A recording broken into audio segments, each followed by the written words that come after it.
baseball rules that almost no one understands.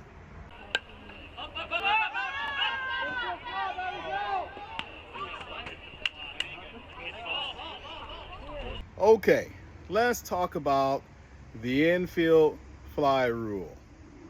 I want you to think of the infield fly rule as a shape that has four sides, kind of like a rectangle. A rectangle has four sides. If it doesn't have four sides, it's not a rectangle, right?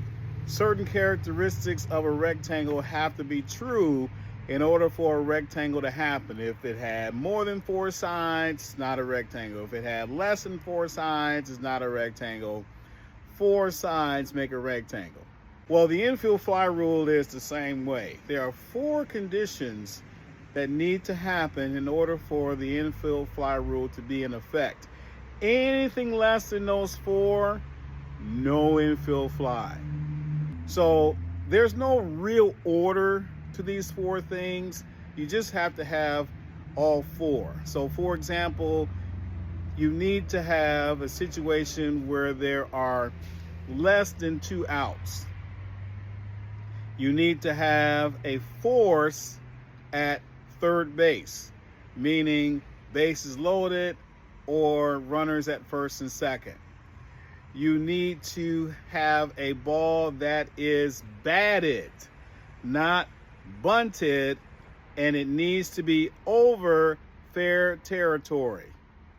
And the fourth thing is you have to have a fielder making a play around the infield using what is known as ordinary effort. So if you have an infielder using ordinary effort to catch this batted ball that's popped up over fair territory, then you would signal infield fly rule, batter is out. Now, if the batted ball threatens foul territory or is near the line, then you have to add the words if fair, because if the ball lands and becomes foul, no infield fly. Your rectangle is missing a side.